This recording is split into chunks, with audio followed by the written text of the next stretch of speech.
Hi, Traci Webb, your Ayurvedic Living expert.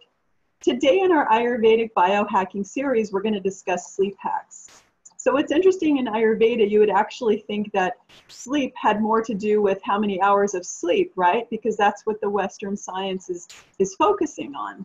But actually, according to Ayurveda, it's less important how many hours of sleep we get. It's even more important when we go to sleep, when we're actually sleeping.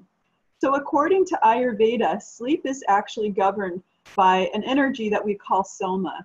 Now, soma is related to the moon. It's actually the vibrational energy coming from the moon, and its essence is water element. So it's water element that helps us to sleep. So when we come to the 3 biohacks that we're going to cover next, I want you to think of how this relates to the water element and what we call soma in Ayurveda.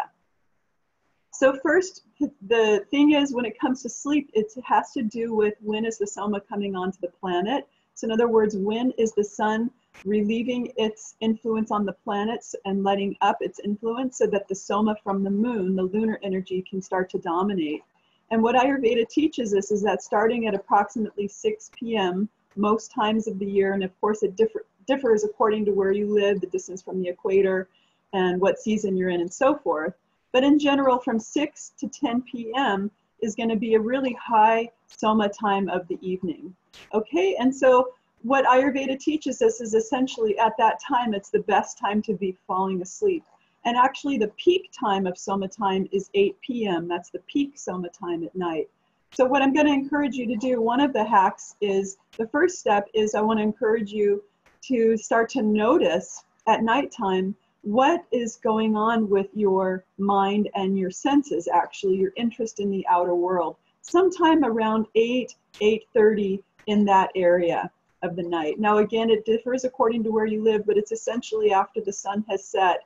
You'll start to notice that you're starting to get drowsy, the sun has gone away, the moon's influence is starting to take influence over us more strongly, and as a result, we're starting to get sleepy and our senses are pulling more introvert. So that's the first hack, is to start to notice that quality. And the second one is to, in Ayurveda, we have a preference of lights out by 9:30 p.m. So in other words, these hacks, why are we doing them? So that we can fall asleep easier, and that we stay asleep, and that we wake feeling rested and energized, right? So those are the 3 biggest complaints I have from my clients is I can't fall asleep, I can't stay asleep, or I wake up feeling really heavy. So in order to counterbalance that, it doesn't have to do with necessarily how many hours of sleep we're getting. Now, if you're getting under 6 hours, then that's definitely going to affect you.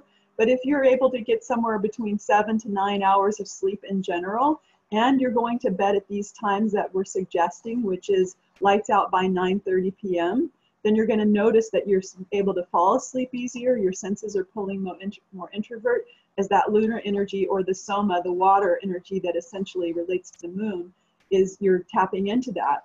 And even science supports this. They find that we actually have a big drip or download of melatonin that's happening between 9 p.m. and 11 p.m.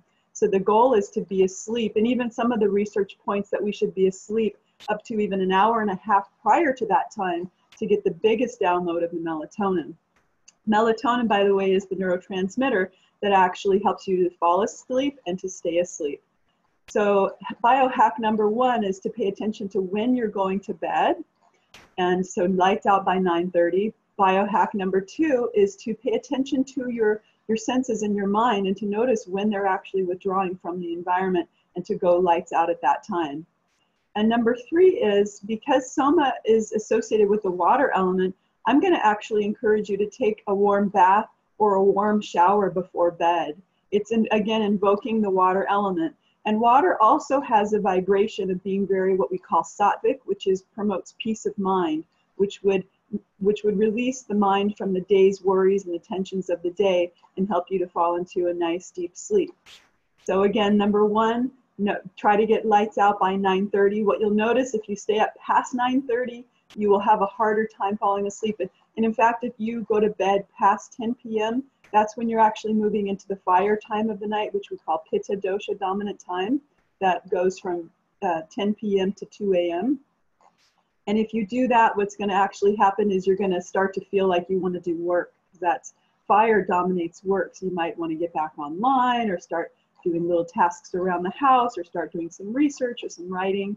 So you're going to start to overheat your system if you do that. So we want to have you fall asleep in the water time, so that when you fall asleep in the water time, you will stay asleep because you're going under the influence of the water element, which is dreamy and flowy and sedating.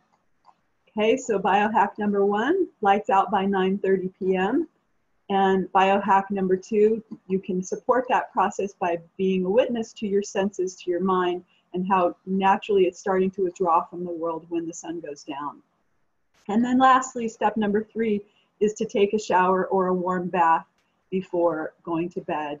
The last little extra tip I want to give you there to embrace more water element before bed is you could actually do a gentle warm oil massage with a special oil such as coconut or sesame oil, and you can see which one you connect to more, and you can warm that up on your stove in a little pan, and then take that into your bathroom and do a little self-massage prior to your bath or shower, where you would actually rub that oil onto your arms, to your spine, to your stomach, chest, abdomen, neck, etc.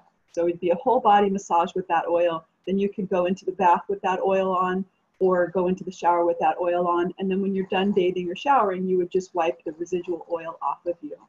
Okay, so let us know how you enjoyed this video. Also post if you have other questions and other tips that you'd like to see covered in this biohacking series. Be sure to click the subscribe button so you can join our Ayurvedic Living YouTube channel. And also, if you're interested in learning more about the kind of programs and classes I offer, check the links below, and we'll look forward to seeing you soon. Have a beautiful day.